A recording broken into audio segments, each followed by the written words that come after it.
Bonjour à tous et bienvenue sur L'étoffe d'un chef. Aujourd'hui, on va poursuivre notre série sur le Soudan. Vous savez, il y a un truc qui m'a toujours gêné avec le Soudan du Sud, c'est son nom. Soudan du Sud. Vous êtes sérieux? Ben quoi, c'est un nom comme un autre. Il y a bien une Corée du Sud, pourquoi pas un Soudan du Sud? Ouais, là encore, je pourrais comprendre s'il y avait un Soudan du Nord, mais le Soudan du Nord, il s'appelle le Soudan tout court.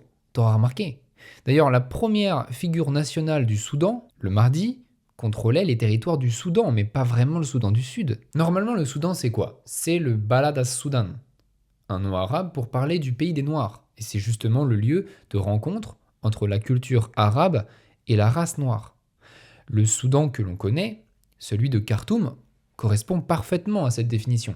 C'est un bout de l'Afrique noire, mais qui est intégré au monde arabe. Et ça marche plutôt bien. Lorsque vous croisez un Soudanais, en général c'est un noir, qui parle arabe et qui a une culture arabe. Ça, c'est le Soudan. C'est le vrai Soudan, celui dont la capitale est Khartoum. Ça, c'est un concept qui pour moi a du sens. Le Sud, en revanche, est connu justement pour son refus complet de l'arabisation et de l'islamisation. Mais il a été incorporé à la colonie britannique du Soudan, et après il s'est séparé, bon ça a donné ça. Oui, mais ici, sur l'étoffe d'un chef, on aime bien quand les noms ont un sens historique. Mais t'as un autre nom? Ben non, justement, parce que je crois que ce territoire a une carence historique. Ça pourrait être le pays des chrétiens. Tu le traduis dans leur langue, et puis voilà. Ouais, ça pourrait être ça, mais encore faut-il espérer que le Soudan du Sud est chrétien, qu'il l'est véritablement. Il l'est devenu un peu, on le dit dans le langage journalistique, mais est-ce là son identité profonde? Quelle est son identité propre, hein? Qu'est-ce qui unit tous ses habitants? Des fois, je me demande si le Soudan du Sud existe par lui-même ou s'il doit son existence à ce qui est extérieur à lui. Aujourd'hui, on va essayer de découvrir comment et pourquoi le Soudan, un et indivisible, n'a pas vu le jour comme il aurait dû, pourquoi dans son sein est né un avorton bien décidé à ne pas se soumettre à ses lois. Ce sera un voyage dans ces deux contrées. Nous allons opposer aujourd'hui le Soudan véritable et cet autre Soudan qui n'en est pas vraiment un. Avant d'aller plus loin, je m'adresse ici à ceux qui aiment bien mon travail et qui voudraient me soutenir un peu plus concrètement ou plus financièrement. J'ai une chaîne privée que je vous invite à visiter, je vous invite à y adhérer, c'est pour 4 € par mois. Vous pouvez y accéder par mon site l'étoffedunchef.fr, vous pouvez aussi y accéder simplement par YouTube en cliquant sur rejoindre sous cette vidéo. Pour 4 € par mois, vous accédez à un ensemble de vidéos privées qui, j'en suis sûr, pourraient vous intéresser. Il y a des vidéos sur Franco, des vidéos sur le Congo, les débris d'Autriche-Hongrie, Marx, Lénine, mais aussi des vidéos sur la Chine. Et en ce moment, je suis en pleine série sur Churchill, une série privée. Je vous invite à adhérer, vous allez voir, c'est de contenu assez enrichissant. Je pense que ça peut tout à fait vous passionner. Et en plus, ça me permettrait moi de vivre de mon travail, ce qui est évidemment d'une très grande importance pour moi. Donc voilà, ne l'ignorez pas, il y a une chaîne privée, je vous invite à y adhérer. Et si vous ne le souhaitez pas de panique, vous pouvez encore accéder à tout le contenu gratuit qui est quand même assez volumineux. Voilà, je vous remercie. Poursuivons notre histoire.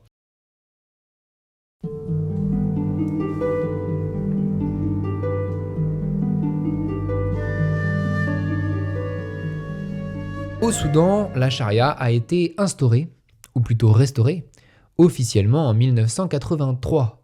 Donc à première vue, on serait tenté de couper l'histoire du Soudan en deux parties. La première partie, elle va de l'indépendance jusqu'à 1983, et la seconde de 1983 à aujourd'hui.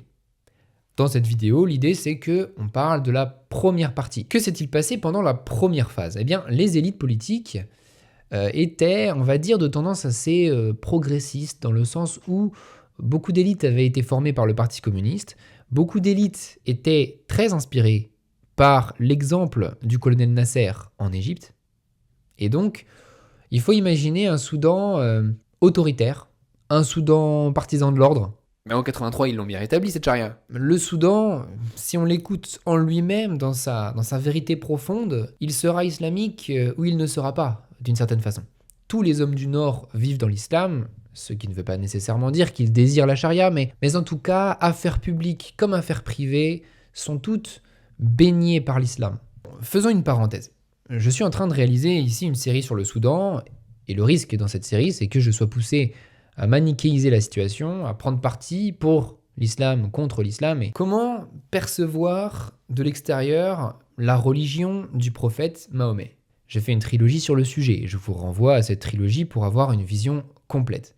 Je parle de la différence entre sunnites et chiites dans la première partie, de la charia dans la deuxième, du soufisme dans la troisième. Tout cela, j'en ai abondamment parlé. Aujourd'hui, pour aller un peu plus vite, je vais utiliser une image. Disons que l'islam, c'est un peu comme un fruit, d'accord? C'est un fruit épais, pulpeux, avec un noyau à l'intérieur. C'est pas un système idéologique rationaliste et froid comme le nazisme ou le communisme. Non, c'est quelque chose de beaucoup plus organique, de plus vivant. C'est un fruit, ok? D'accord, hein, l'islam, c'est un produit de l'arbre de l'histoire humaine. Il faut le voir comme un fruit qui a accompagné et qui accompagnera la vie des hommes pendant longtemps. Il n'est pas mauvais, ce fruit. En tout cas, il n'est pas sans saveur. Certaines choses dans l'islam ont énormément de saveur. Allez écouter sur YouTube la sourate Al-Fatiha.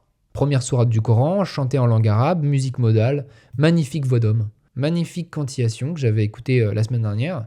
Comme civilisation, c'est pas moi qui vous dirais que ce fruit n'a aucun goût. Mais ce fruit a un noyau au centre, un noyau dur, âpre, rêche, un noyau qui se gobe en une fois et qui sera assez difficile à digérer. Ce noyau n'en est pas moins dans son cœur, tout tourne autour de lui, tout le désigne. Ce noyau au centre, c'est la charia, c'est la loi islamique, qui est une véritable représentation de la société. La société s'y trouve complètement réglementée, codifiée par des implications politico-juridiques, des interdits, des obligations, une certaine interpénétration entre ce qui relève du public et ce qui relève du privé, entre le droit et la morale, un djihad porté aux frontières du Dar al-Islam, un djihad qui n'est pas que spirituel, qui est aussi militaire, un regard douteux sur la femme et sur la place qu'elle doit avoir, mais aussi plein d'autres choses, une jurisprudence, un régime de tolérance contre impôt, une aumône, etc. Tout un tas d'éléments qui se discuteraient pris individuellement, mais qui sont ici soudés ensemble, formant la structure, l'architecture d'un objet. Un objet plutôt petit, fermé, exclusif, qui ne représente pas à lui seul tout ce qui peut se dégager de l'islam, mais qui en forme en quelque sorte un centre névralgique. Parce que la pulpe s'est formée autour de lui. Un peu comme une perle d'huître naît autour d'un grain de sable. Alors de nos jours, on parle beaucoup de l'islamophobie. Ce mot décrit l'attitude des gens qui disent « le noyau n'est pas bon, la meilleure façon de ne pas manger le noyau, c'est de ne pas manger le fruit ». Si vous êtes un homme entier, un homme cohérent, vous allez sentir la polarité exercée par le noyau sur la structure du fruit et vous ne supporterez pas le fruit tout entier. Quand on vous parlera des grandeurs de la civilisation islamique, vous allez manifester une totale agueusie et au contraire une hypersensibilité à ses défauts. Les musulmans qui ne font pas de politique ne sont pas vraiment obsédés par la charia. Pour la plupart d'entre eux, ils vivent dans la pulpe, où ils trouvent tout un tas de choses qui suffisent à leur existence d'une certaine façon. Une littérature, un lieu de vie, une pratique, une philosophie, des versets préférés, une morale, un rite, un confort, un charme que peut-être ils ne peuvent ou ne veulent pas remplacer. Mais quand la société est en crise, c'est ici qu'on va chercher des sources de vie, des sources de pensée, des sources de civilisation. Dans le monde entier, à partir des années 1980, le monde arabe et musulman entre dans un tourment. Le nationalisme arabe ne résolvait pas tous les problèmes, il ne résolvait pas la guerre, la pauvreté, la sécheresse. Et quand il y a des problèmes trop nombreux pour être résolus au cas par cas, la société va chercher une solution globale, un angle, une vision politique. Et c'est vrai que l'islam donne toutes les clés d'une vision politique globale. Tout cela fait que l'islam a fini par réclamer sa part. Ça part de quoi? Sa part du pouvoir temporel et du pouvoir militaire. Un pouvoir régi selon ses règles. Maintenant, les gens qui prétendent vouloir rétablir la charia, eux-mêmes ont souvent toujours vécu en dehors d'une certaine façon. Donc ils font des choix un peu imprévisibles pour ces modalités concrètes. Y aura-t-il la guerre? Y aura-t-il la flagellation? Y aura-t-il la fin du prêt-intérêt? Va-t-on persécuter les pratiques haram? Va-t-on les tolérer? Tout ça n'est pas clair et n'est pas écrit. Une fois qu'on a dit la charia est restaurée en 1983 par le maréchal Niméry, on n'a pas dit grand-chose.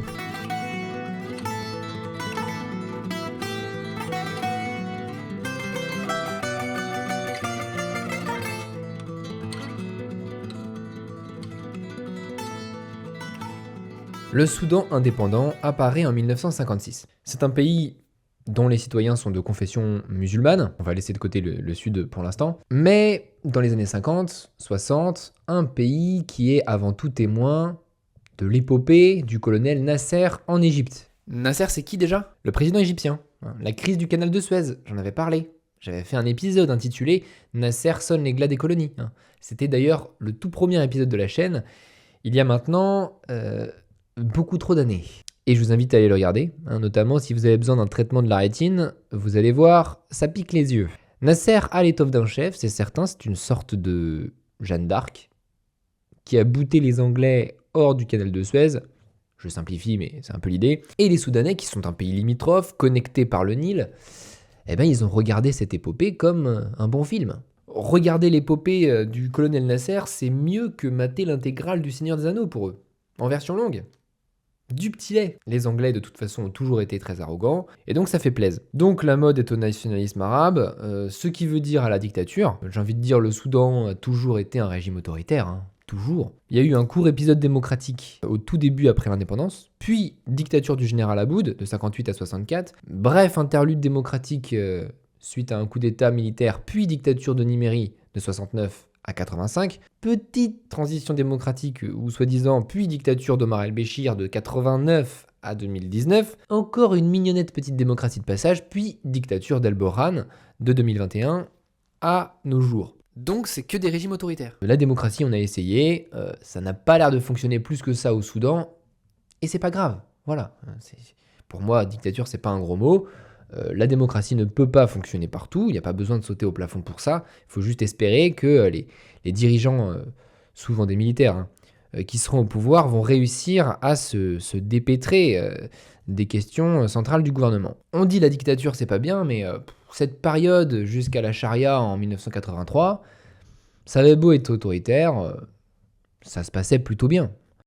L'époque des années 60 et 70 était plutôt faste pour le Soudan. Mettons de côté la guerre, qui était surtout au sud et n'impactait pas vraiment le reste du territoire. C'était les années où on fourmillait de grands projets. Le barrage de Roseres, commencé sous le général Aboud, était un immense mur de béton qui devait stocker l'eau du Nil bleu et ainsi perfectionner la Gézira. La Gézira, elle, ce vaste complexe de terres irriguées où l'on cultivait le coton, était destinée à devenir le grenier du monde arabe. Même si par la suite son potentiel sera gâché, à cette époque il couvrait une bonne moitié des exportations du pays. Les paysans, comme ça l'était déjà sous le condominium, n'étaient pas locataires mais bien partenaires du système et recevaient donc un pourcentage des bénéfices. C'est d'ailleurs la fin de ce régime des comptes joints sur pression de la Banque mondiale qui, en 1981, a contribué à son déclin. Enfin, l'usine à sucre de Kenana demeura longtemps un fleuron économique avant de souffrir de l'usure du matériel.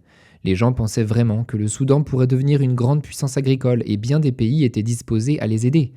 Des capitaux affluaient, du Koweït ou d'Arabie, des techniciens européens assistaient les projets et apportaient leur expérience. Et les années Nimeiri, ce n'était pas que ça. Ces années étaient belles aussi par la musique et la culture. Il y avait des orchestres nombreux à Khartoum.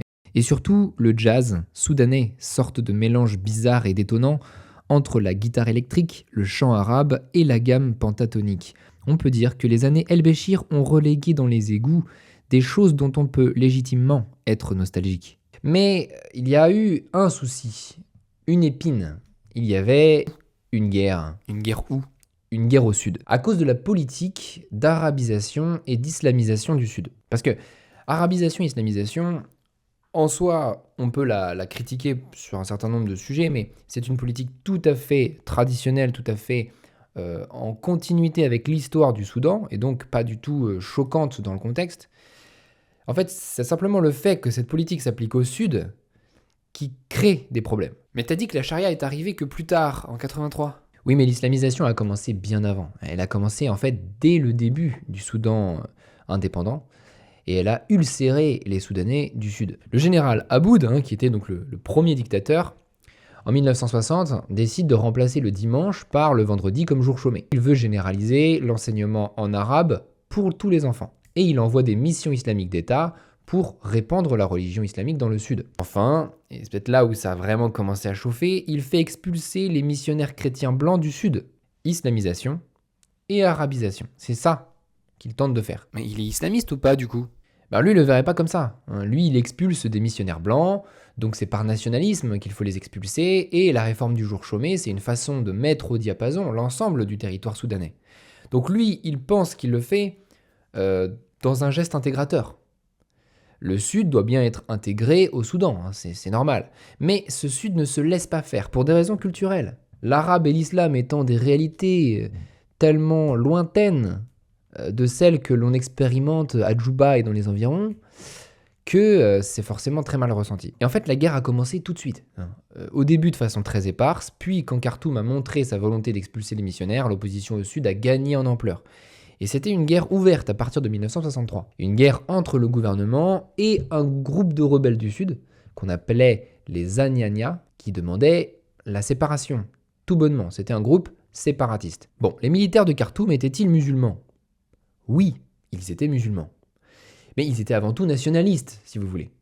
L'islam était vu comme une partie de l'identité nationale, et donc oui, la mode était un peu à l'islam, mais un islam de pratique qui découlait de la noblesse de l'arabité. C'était pas vraiment un islam autonome, chariatique, qui s'imposait de lui-même par la volonté d'Allah. C'était pas tout à fait l'esprit à cette époque-là.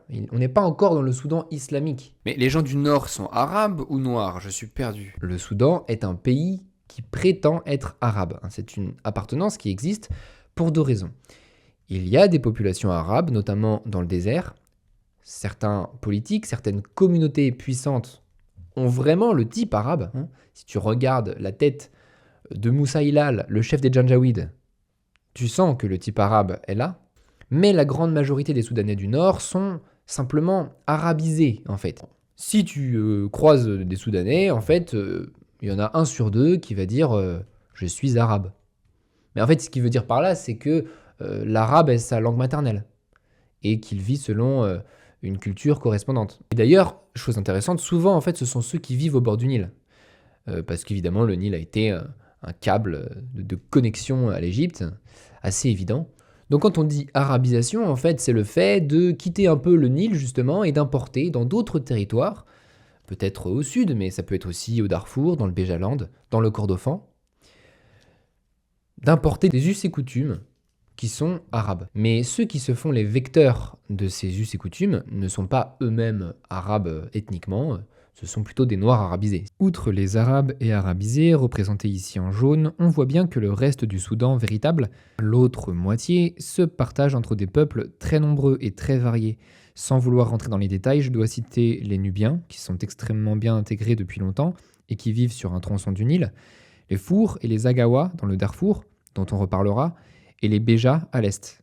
Tous ces peuples ne sont pas arabes et ont chacun leur propre langue, mais ils ont accepté la politique d'arabisation et d'islamisation avec spontanéité, désireux de s'intégrer et faisant grande place aux marchands arabes dans leur ville. Si l'on accepte les peuples des monts Nouba dans le Kordofan, qui vivent dans un espace très particulier, on peut dire qu'au Soudan, proprement dit, la politique nationale de Khartoum n'a rencontré aucun obstacle sérieux. On peut ajouter également l'existence de tribus arabes nomades ou semi-nomades, appelées Abala ou Bagara, vivant dans le Darfour et dans le Kordofan, qui contribuent encore à l'unité du territoire. Mais concrètement, ça revient à quoi? Ce sont des habitudes vestimentaires, le port du voile chez les femmes, certains vêtements aussi pour les hommes. Ça peut être aussi l'enseignement de l'arabe littéraire. Oui, parce qu'il faut que j'explique quelque chose. Les gens du Sud utilisent déjà un dialecte vaguement arabe qui s'appelle l'arabe de Djouba. C'est pas leur langue maternelle, c'est une langue véhiculaire, d'accord? Ils utilisent ça pour se comprendre entre eux, pour faire des affaires. Donc l'arabisation consiste à pousser à l'usage d'un arabe plus classique. Parce que l'arabe de Djouba, c'est un pidgin un peu suspect, matiné de mots étrangers. Donc là, on va vraiment pousser un arabe plus classique et on va établir des écoles coraniques qui, elles, vont s'exprimer et enseigner un arabe correct aux enfants. Ensuite, l'arabisation, ça va être l'adoption des pratiques maritales, des rituels de mariage, des interdits alimentaires aussi, sur le porc et l'alcool en particulier. Et l'islamisation, c'est quoi? L'islamisation, elle va dans le même sens, mais il s'agit de diffuser les pratiques religieuses elles-mêmes. On va envoyer des missions, un peu comme les missions chrétiennes finalement, et on expulse les blancs missionnaires. Je dis bien les blancs missionnaires. Il ne s'agit pas de persécuter les chrétiens. C'est ça parce que des fois c'est pas très clair dans la tête des gens, mais on ne persécute pas vraiment les chrétiens en soi. C'est pas ça qui s'est passé au début. Donc vous avez compris tout le problème, c'est que le Sud peut s'intégrer in fine à Khartoum, mais il doit passer par un filtre. Il doit s'arabiser, s'islamiser. Bien sûr, certains d'entre vous pourraient me dire que si la politique de Khartoum pose tant de problèmes aux gens du Sud, il serait intéressant de séparer l'arabisation et l'islamisation. Parce que l'arabisation, elle est nécessaire pour des raisons de communication et de cohésion nationale. Et l'islamisation, c'est sûrement quelque chose d'assez repoussoir. On pourrait l'annuler ou au moins l'ajourner. Et c'est une bonne politique, à mon avis. Malheureusement, cette suggestion est complètement impossible à faire en islam. Comprenez bien ce que je veux dire par là. Nous, quand on apprend le français à l'école, on apprend les fables de La Fontaine. Eh bien, les enfants qui apprennent l'arabe, ils apprennent le Coran, des versets du Coran.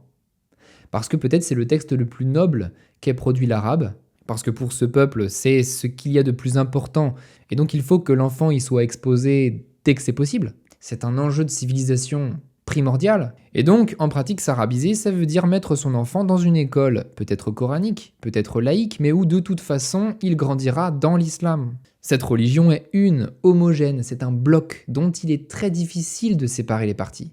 Et en 1970, Nimeiri a pourtant laïcisé les écoles, mais on continuait d'y étudier le Coran, parce que c'est ainsi qu'on parle aux enfants et qu'on continuera toujours de le faire.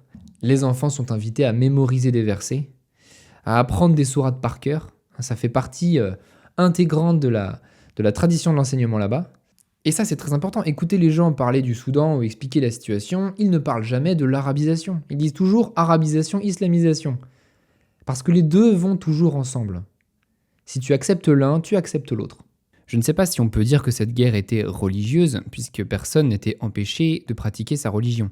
Ce qui choquait, c'était plutôt le marchandage du pouvoir. Les Anglais avaient l'indirect rule, le gouvernement indirect. Ça veut dire que les chefs de tribus au sud avaient un certain nombre de prérogatives. Mais depuis l'indépendance, c'est devenu plus pénible. L'homme du sud en l'État ne peut plus participer à la nouvelle politique. Il fallait qu'il s'aligne. Le Soudan faisait pousser des écoles, des collèges, des universités. Les élèves sudistes qui en sortiraient pourraient prendre poste, mais pas avant de parler arabe et de dire « Inch'Allah » à la fin de leur phrase. Pour celui qui a été éduqué chez les chrétiens, il n'y avait pas de place dans les sphères dirigeantes. De façon générale, les élites naissantes au sud ont été assez blessées qu'on leur demande de rentrer dans les sous-bois juste au moment où la politique commençait à devenir intéressante, c'est-à-dire au moment de l'indépendance. En 1955, à la veille de l'indépendance, 800 postes de fonctionnaires sont créés pour remplacer les Britanniques, et il n'y en a que 6 sur les 800 qui sont revenus aux sudistes. Commence alors une guerre violente entre une armée soudanaise arrogante et des Anyanya peu aguerris mais insaisissables, qui vont enfoncer cette épine de la guerre dans la jeune nation soudanaise pendant 17 ans. La guerre des Anyanya est aujourd'hui complètement oubliée. Il semblerait qu'elle ait causé 500 000 morts à répartir sur 17 ans, mais c'est tellement une guerre lointaine, on n'a tellement pas accès à tout ce qui s'est passé que ces chiffres, on peut en penser un peu ce qu'on veut. Contrairement à la deuxième guerre qui va venir plus tard, le mouvement sudiste ne constituait pas de zone libérée. Il ne faisait pas non plus d'action sociale. Il n'élevait pas des élites qui, elles, seraient capables de parler à l'échelon international. Non, c'était simple. Ils étaient là, mais les seules relations qu'ils pouvaient avoir et qu'ils ont essayé d'avoir, c'était avec Israël. On était un peu à la frontière entre la guérilla et le banditisme. Mais ça a énormément occupé Khartoum et ça a freiné le développement. Mais est-ce que ce n'est que culturel, cette guerre ? Il n'y aurait pas d'autres raisons moins avouables ? Le pétrole, par exemple ? Non. Le pétrole dans le sud est découvert en 78, donc pour l'instant c'est du séparatisme culturel pur et simple à ce stade. Et c'est justement la question du pétrole qui va plus tard remettre de l'huile sur le feu. Et ces Soudanais du Sud, ils étaient chrétiens ? On le dit, mais c'est pas vraiment vrai. À cette époque, les Soudanais du Sud sont encore animistes en majorité. Il y avait 10% de chrétiens, peut-être 15%. Pourtant, on dit qu'ils sont chrétiens. Le christianisme était quelque chose qu'on opposait à l'islam. Tu sais sûrement, mais le meilleur moyen de ne pas se laisser islamiser, c'est de se christianiser. Le christianisme et l'islam sont deux religions universelles, incompatibles, qui viennent sur un même plan. Un plan que ne remplit pas le fond culturel animiste qui, lui, reste souvent prégnant, j'ai envie de dire, dans tous les cas. Donc, ce qu'il faut retenir, c'est que les deux premières dictatures soudanaises n'étaient pas islamistes, mais elles étaient vecteurs d'islamisation. Les généraux Aboud, dans un premier temps, puis Nimeiri, ne menaient pas un djihad, mais plutôt une guerre nationaliste. Et en 1972, ce premier conflit a cessé. Le général Nimeiri finit par accepter la liberté religieuse et la liberté d'enseignement. Les missions islamiques ne sont plus pilotées par l'État, et la paix revient, parce que c'est exactement ce que demandait le Sud. qu'on lui fiche la paix avec tout ça. L'histoire aurait pu s'arrêter ici en 72. C'est ce qu'on appelle l'accord d'Addis Abeba.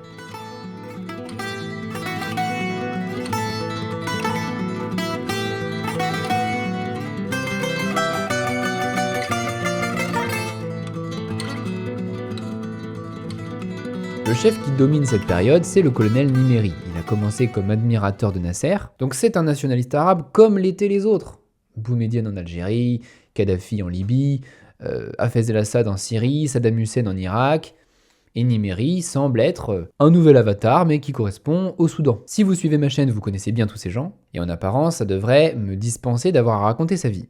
Mais lui est un peu différent des autres parce que il a eu une évolution particulière, il a senti le vent tourner, peut-être. Alors, il a pris le pouvoir en 1969, il représente donc ce courant progressiste socialiste dans son nom, parce que c'est pas du vrai socialisme, bien sûr, avec parti unique, bien sûr, et rapidement, il devient très populaire. D'abord, il a quand même résisté avec succès à un coup d'État communiste, en 71, après quoi la répression s'est abattue sur le parti communiste, qui sont des gens trop athées pour vraiment collé aux aspirations du peuple, je pense. Et la deuxième raison de sa popularité, c'est justement les accords d'Addis Abeba, la fin de la guerre dans le Sud. Il résout intelligemment la crise en faisant des promesses finalement très raisonnables. Liberté d'enseignement et de religion, une expression qui veut en fait dire la fin de la politique d'arabisation et d'islamisation, parce que en soi, on pouvait pratiquer la religion qu'on voulait. Intégration des Anyanya dans l'armée soudanaise, et le chef de l'exécutif du Sud devient vice-président du pays. Ce qui est très étrange avec Nimeri, c'est qu'avec le temps, il a changé. Il a changé de grille de lecture, il s'est rapproché énormément de l'islam. Ouais, il est devenu musulman, quoi. Mais c'est pas le fait qu'il est devenu musulman, ça, tous les Soudanais étaient musulmans, donc pourquoi ce serait gênant ? Non, ce qui est gênant, c'est qu'il n'a pas respecté les promesses de l'accord qui permettaient d'apaiser les tensions avec le Sud, comme si l'accord de paix c'était exclusivement des mots, de la flûte, pour endormir un peu ce mouvement guerrier, et en fait derrière, on n'applique rien de ce qu'on avait promis. Alors que la paix en 72 lui avait consacré une popularité maximale. Oui, il a cassé son propre succès. C'est un peu étrange. Et je peux même pas vous dire que Nimeri est entré sous l'influence des frères musulmans, parce qu'à l'époque, il y a un mouvement qui commence à grandir, qui est le Front Islamique National, qui est en fait un héritier d'une branche des frères musulmans au Soudan. Bon, il est certainement un peu influencé par eux, mais sans être jamais entré dans leur rang. Comment le Nimeri de 1983 a pu être aussi différent du Nimeri de la grande époque nassérienne ? C'est progressif. Peut-être ça a commencé un peu avec le putsch communiste, qui l'a marqué. Les communistes étaient jusqu'ici plutôt ses alliés, et leur trahison l'a beaucoup étonné. Et donc ça l'a poussé à énormément se méfier de ce type de mouvement très athée, et ça l'a donc rapproché de l'opposition islamiste. Toujours sous Nimeri, le Front Islamique National fait de l'entrisme dans toutes les sphères du gouvernement, aussi bien l'armée que les universités, la justice, la fonction publique. Nimeri cautionne, ou laisse faire, je ne sais pas bien. Tout ce qui faisait la paix avec le Sud a été sciemment ignoré par le gouvernement, comme si cette paix n'avait jamais engagé son signataire principal. Le pétrole. On commence à prendre conscience du gisement de pétrole qui se trouve sous le Soudan du Sud, un gisement inexploité. Fin des années 70. Chevron, Total sont un peu pressentis pour s'en occuper. Or, les projets de raffinerie sont prévus pour être construits au Soudan du Nord, pour bien montrer que la manne économique qui en sortira sera au nord, alors que le gisement est au sud. Et que le Sud demandait justement depuis longtemps qu'on le dote en infrastructure. Pourquoi ? C'est quand même assez bizarre. Moi, je sais ce qui s'est passé. Vas-y, explique-moi. C'est pas compliqué. Les gens du Nord étaient disposés à intégrer économiquement le Sud avec des écoles et des infrastructures, ok, ça n'a pas de problème, mais quelque chose d'aussi énorme, d'aussi rentable que du pétrole, là, non, c'est pas possible. On leur donne quelques centimes d'euros, mais pas une montagne d'or comme ça. Le pétrole, en vrai, on ne devait pas s'y attendre. Oui, c'est certainement quelque chose comme ça. Bon, deuxième fait troublant, on a accordé la construction d'un canal, le canal de Jonglei, au sud. Ça, c'est toute une histoire. Le canal de Jonglei. Alors, ce canal allait permettre de supprimer les pertes d'eau du Nil, parce qu'il y avait beaucoup de pertes d'eau par évaporation dans les marécages du sud. Et donc, ce canal permet aux eaux du Nil de contourner un peu les marécages et va donner plus de débit au Nil blanc, Le Nil blanc qui rejoint le Nil bleu à Khartoum, ce qui aurait été certainement très bon pour les cultures irriguées au nord. Cette question du canal de Jonglei a été une énorme polémique et le projet a été abandonné avec la reprise de la guerre. Si tu veux une image assez pittoresque, tu peux regarder sur internet, il y a des images de l'excavatrice du canal qui est encore aujourd'hui complètement laissée à l'abandon. Un appareil géant qui rouille au soleil depuis 50 ans, donnant une illustration assez émouvante du gaspillage d'argent dont les pays en guerre et les pays en Afrique particulièrement sont capables. Voilà, je ne résistais pas de vous montrer cette image. Et donc ce projet de canal est abandonné car les gens du Sud pensaient qu'il les lésait en eau. Parenthèse, c'est une histoire compliquée, ce serait sûrement instructif de se pencher dessus parce que le Soud, oui parce que le marécage du Sud s'appelle le Soud, qu'on écrit avec un D emphatique en arabe. Le Soud n'est pas qu'un marécage, c'est tout un écosystème. Les pertes d'eau par évaporation sont censées revenir par les pluies, ça joue un rôle dans l'agriculture, donc déjà écologiquement, c'est le genre de projet qui passerait plus aujourd'hui. Et puis, Khartoum et les villes nilotiques sont exposées aux crues. Si les inondations sont rares, c'est aussi parce que l'eau est absorbée dans les marécages du Soud. Donc faites un canal, qu'est-ce qui nous dit qu'il n'y aura pas des inondations à Khartoum maintenant ? Pas évident. Donc c'est vraiment un projet qui nous laisse un peu pensifs. Et ce qui nous laisse encore plus pensifs, c'est qu'à l'époque, personne parlait de tout ça. La seule question qui primait, c'était dans l'intérêt de qui a été fait ce canal. C'est quand même un peu triste. Moi, ce que je vois, en tout cas, c'est un énorme gâchis. C'est pas la première fois que ce genre de gâchis arrive sur le continent. Il y a de quoi avoir mal au cœur. Ça me fait d'autant plus mal au cœur que tout ce qui pourrait ressembler à un développement des marches du Soudan était là, dans cet interlude entre 72 et 83, entre les deux guerres, en fait. C'était là que la petite lumière pâle pouvait brûler. Et voilà ce qu'on en a fait. Après, la guerre va tout balayer, étrangler toute initiative économique. Le Sud va rester au fond du trou jusqu'à aujourd'hui parce qu'il n'a jamais connu autre chose que la guerre. Et quand je vois ce monstre abandonné dans la brousse, j'entends le chant tragique de bien des peuples africains qui n'arrivent pas à se développer. Et c'est assez dramatique. Bon, on a parlé des querelles sur les raffineries, des querelles sur le canal de Jonglei. En 82, un nouveau problème apparaît, c'est une charte d'intégration entre l'Égypte et le Soudan. Pour faire vite, avec le nationalisme arabe, on a vu éclore tout un tas de projets d'unification entre plusieurs pays arabes. Fusion Égypte-Syrie, fusion Tunisie-Libye, fusion Libye-Égypte, fusion Irak-Syrie, fusion Irak-Jordanie.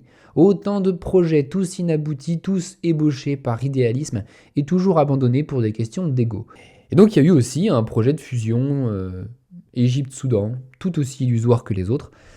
Mais ça, si vous êtes un gars du Sud, ça voulait dire que l'identité arabe et islamique du Soudan était complètement amplifiée, que le Sud va se trouver encore plus en position de faiblesse du fait de la masse démographique que représente l'Égypte. Et donc ça a extrêmement agité l'opinion au Sud. Mais toutes ces raisons, les trois raisons que j'ai citées, je ne pense pas qu'elles auraient quand même débouché sur une guerre. En juin 83, l'autonomie du Sud est abolie. Le Sud était une région autonome depuis la paix en 72 et cette région autonome est abolie. Et c'est ce coup de poignard dans la politique, on va dire, fédérale du Soudan qui signale la reprise de la guerre. Mais en fait, cette reprise de la guerre, elle est d'abord une question d'identité.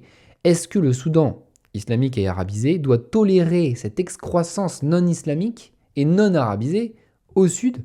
Doit-il laisser à cette minorité hostile certains leviers de pouvoir au Soudan ? C'est toute la question qui s'est envenimée. C'est John Garang, le colonel Garang, qui par sa sédition dit « Stop, vous ne respectez pas les accords d'Addis Abeba et donc la guerre va recommencer ».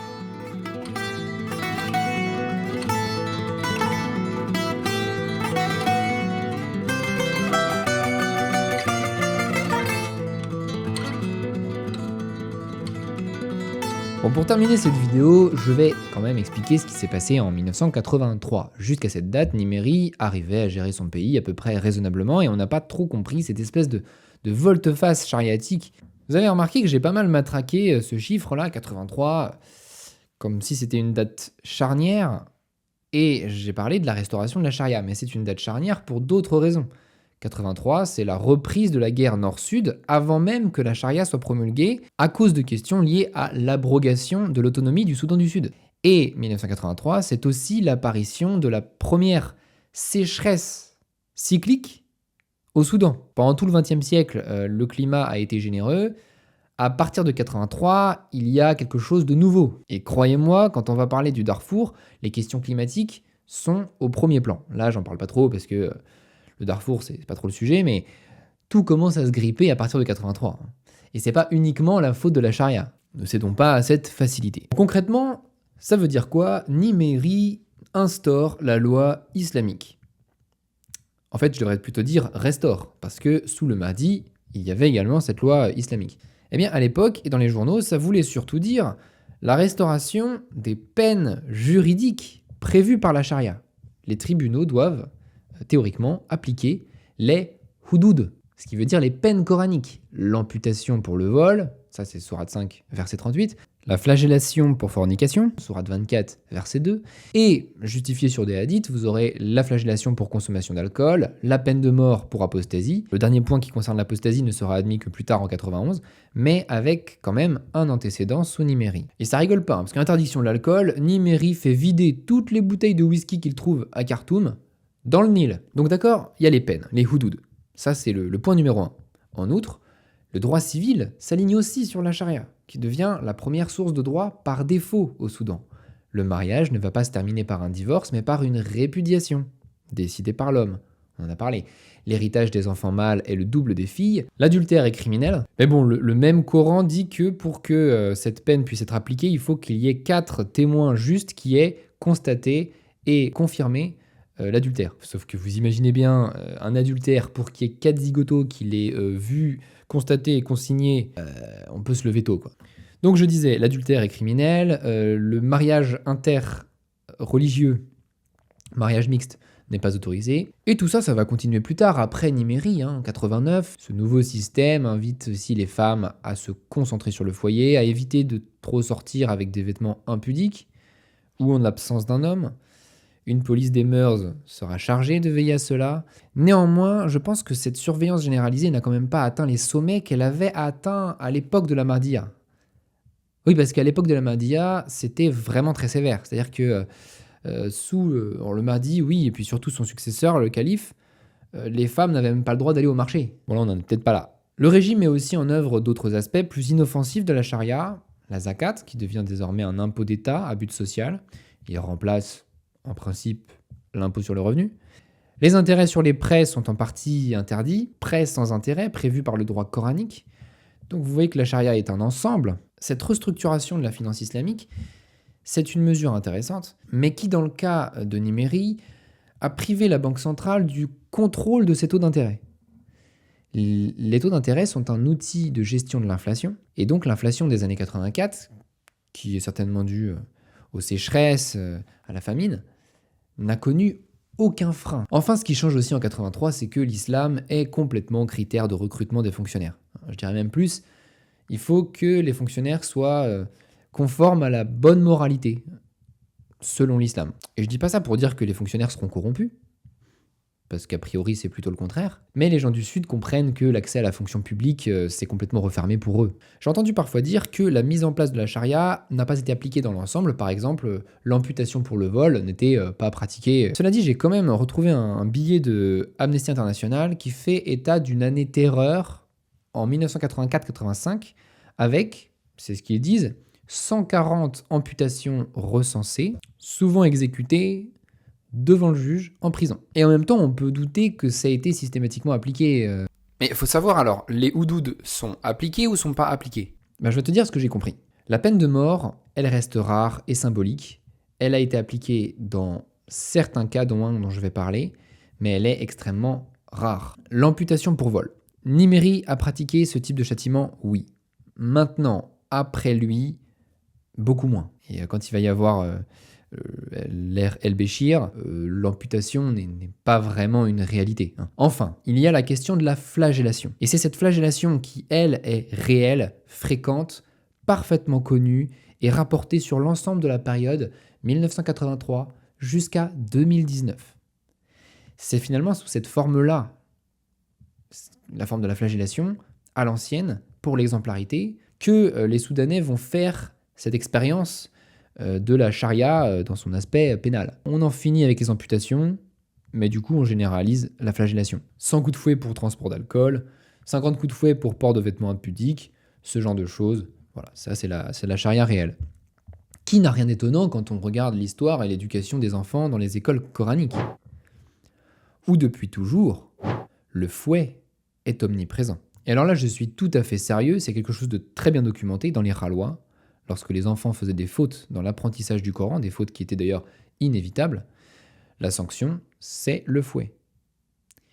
Je le sais parce que je l'ai vérifié sur des sources directes. J'ai consulté d'ailleurs le journal de Bebkar Badri, c'était ça fin 19e. Dans les années 2000, rien n'a changé. Donc le fouet, c'est une réalité soudanaise. Le juriste musulman Mohamed Taha refusait complètement cette forme de charia. Il affirmait qu'elle était une insulte à l'islam lui-même. Je ne sais pas comment il fait pour soutenir une telle affirmation alors que les textes sont là. Et Nimeri n'a pas supporté. Le 18 janvier 1985, Taha est pendu. Ce qui a provoqué des heurts avec des manifestants que le régime de Nimeri a repoussé avec des nerfs de bœuf. En juin 1984, il réinstaure le baya.